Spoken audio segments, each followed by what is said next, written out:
Gulf crisis के चलते जो हमारे एलपीजी के बारे में कुछ कंसर्न्स और जो पब्लिक परसेप्शन अभी प्रिवेल कर रहा है उसके संबंध में अवगत कराना है कि हमारे सभी स्टेक होल्डर्स के साथ लगातार डिस्कशंस चल रहे हैं और जो ऑयल कंपनीज़ हैं उनको निर्देशित किया गया है कि जो गैस एजेंसीज़ हैं वो अपना स्टॉक डिस्ट्रीब्यूशन निर्धारित मानकों के अनुसार ही एग्जीक्यूट करेंगे। हमने प्रवर्तन दल हेडेड बाय एसडीएम, सीईओ और जो हमारे सप्लाई इंस्पेक्टर्स हैं वो निरंतर निगरानी बनाए रखे हैं।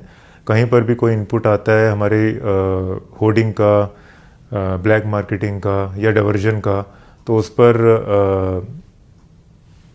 ऑन द स्पॉट हमारे बीएनएस और एसेंशियल कमोडिटीज़ एक्ट में मुकदमे दर्ज करते हुए सारे स्टॉक को सीज कर लिया जाएगा और उसका वितरण फिर हमारे सप्लाई ऑफिसर द्वारा सुनिश्चित किया जाएगा।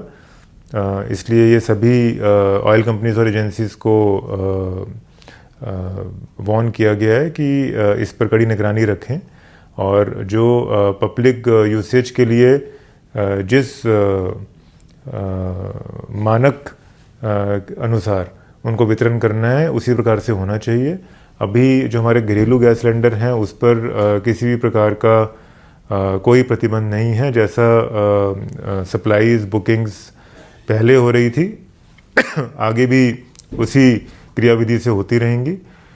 कमर्शियल जो हमारे गैस सिलेंडर्स हैं उसको लेकर जो हमारे एसेंशियल संस्थान हैं, एसेंशियल सर्विसेज जो प्रदान करते हैं, जैसे हॉस्पिटल्स हैं या कुछ ऐसे रेजिडेंशियल स्कूल्स हैं जहाँ पर मेस संचालित होती हैं, वहाँ पर उनको रेगुलर सप्लाईज मिलती रहेंगी।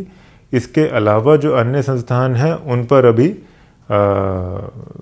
अंटिल फर्दर ऑर्डर्स प्रतिबंध रहेंगे जब तक हमारी सिचुएशन नॉर्मलाइज नहीं होती है। इसलिए उन संस्थानों से निवेदन है कि वो ऑल्टरनेट फ्यूल्स या जो हमारी फ्यूल सेविंग मेथडोलॉजीज़ हैं उनको अडॉप्ट करके अपना संचालन करें। और आम जन से ये अपील है कि किसी प्रकार से पैनिक ना करें। हमारा जो कंट्रोल रूम है उसके नंबर्स फ्लैश कर दिए गए हैं।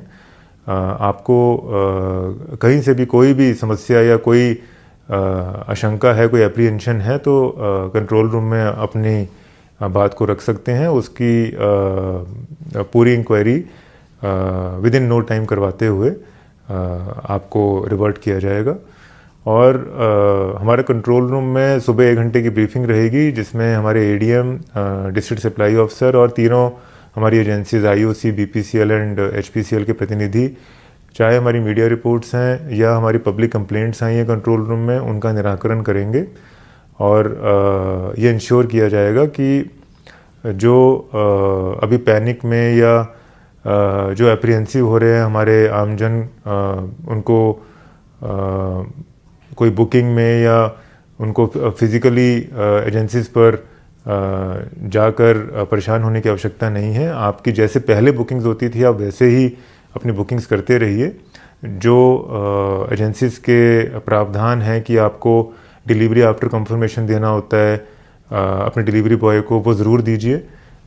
उसके बिना फिर ये सिचुएशन आ सकती है कि आपको डिलीवरी नहीं होगी, तो डीएसी देना ज़रूरी है।